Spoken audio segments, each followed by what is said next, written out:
Esse assunto aí dessa operação, até ele é decorrência, uma sequência de situações já acontecidas anteriormente em Guarapuava.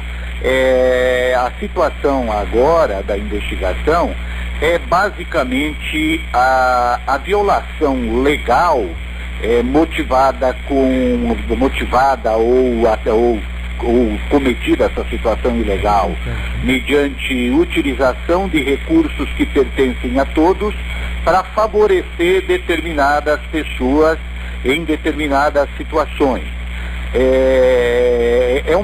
Na realidade é o seguinte, às vezes é meio difícil para as pessoas entenderem, né?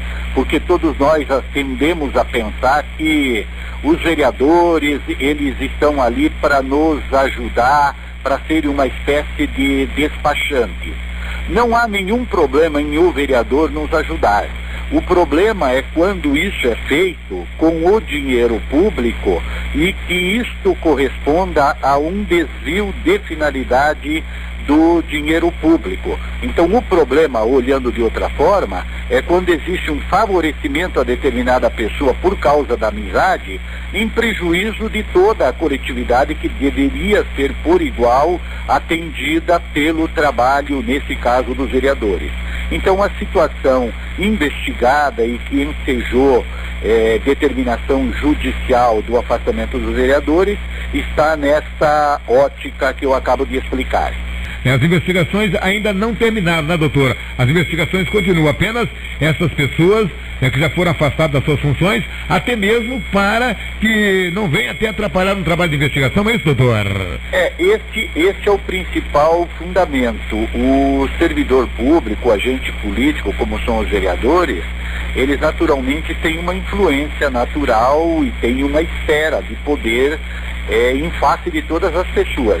Então os afastamentos, eles têm exatamente a finalidade de impedir ou reduzir ou dificultar pelo menos as influências para que sejam escondidos ou ocultadas provas que sejam ou que se continue até mesmo, né, a esta prática.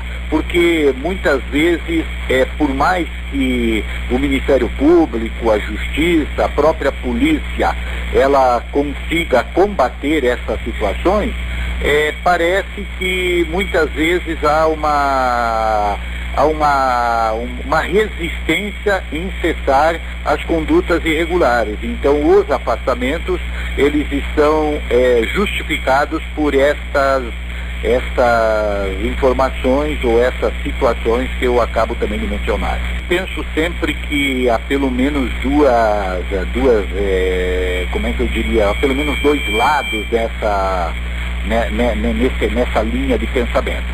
A primeira é que verdadeiramente hoje os órgãos de controle, o próprio Ministério Público, estão desenvolvendo seus métodos de investigação e isso, portanto, tem levado a descobertas fundamentadas para levar à justiça a responsabilização das pessoas que cometam as corrupções ou os desvios, etc.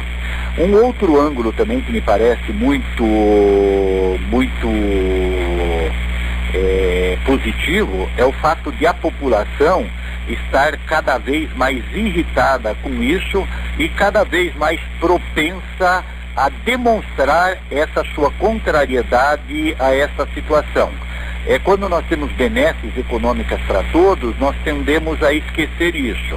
Mas especialmente nos momentos em que todos sofremos com maiores dificuldades, aflora no nosso espírito a revolta contra as injustiças, contra as corrupções, etc, etc.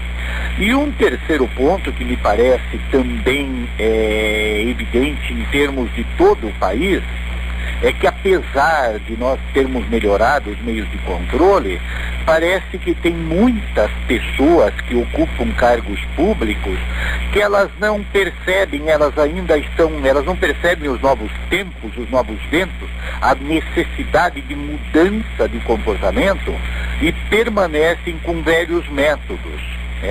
Se nós verificarmos historicamente, e vou rapidamente à conclusão da resposta, havia condutas no passado que eram consideradas razoáveis. Eu posso citar algumas, mas o certo é o seguinte: no passado era muito comum nós nos aproveitarmos do nosso conhecimento com alguém e passarmos à frente das pessoas, obtermos um benefício que os outros não conseguiriam ter. Hoje em dia, isso está francamente desatualizado e, portanto, hoje nós temos um compromisso de prosseguir na maior igualdade possível, qual seja, se o senhor está numa fila para um tratamento médico, que pelo fato de eu ter um conhecido que tenha prestígio, que eu não seja colocado à sua frente. Isso parece nada, no entanto, do ângulo seu, é visivelmente uma violência, ou seja, o senhor estar sendo considerado abaixo daquilo que eu estou, pelo fato de eu ter conhecimento com alguém. Então, talvez a classe política, ela continue com essa metodologia antiga, porque não se apercebeu que a função, especialmente da classe política, eu diria até do vereador, no caso específico aí, de Guarapuava, não é esta, ou seja, não é essa de beneficiar alguns amigos, alguns conhecidos, alguns eleitores, em prejuízo dos demais, ou se beneficiando e deixando os demais em segundo plano. É isso que deve ser denunciado, e eu acho que isso é uma tarefa nossa de mudar para que essas próprias pessoas concluam que isso não é legal, ou seja, concluam que isso não é legal, chegando ao cúmulo de um vereador poder dizer o seguinte: olha, isso não, apesar de você ter me procurado, eu não posso fazer isso porque eu vou prejudicar outras pessoas. Portanto, eu não vou, lamentavelmente, eu sei que você vai ficar chateado, vai dizer talvez que eu não tenha te ajudado, mas a questão é ajudar legalmente e justamente. O senso da justiça interessa a cada pessoa e dói muito, especialmente aquele que se sente injustiçado. Os trabalhos continuam, e é claro, não tem prazo para encerrar uma investigação como essa, uma vez que nós já estamos investigando há alguns meses, né, doutor? Exatamente. Invariavelmente, como eu disse, quando nós começamos um nível de investigação dessa, ele tende a se espraiar. É lógico que a própria investigação também, ela tem que ter certa lógica, sob pena de que também ela se torna improdutiva. Mas então essa investigação nossa, ela está nesse nível, tem algumas coisas a complementar, ainda no dia de hoje houve alguns complementos, e à frente, caso existam novas situações, ela haverá de ter outras fases, se for o caso. Quando não, se encerrará levando à justiça isso, para que essas pessoas sejam responsabilizadas. A par de responderem, como digo, nós temos a pretensão de que isso sirva também para mudar mentalidades.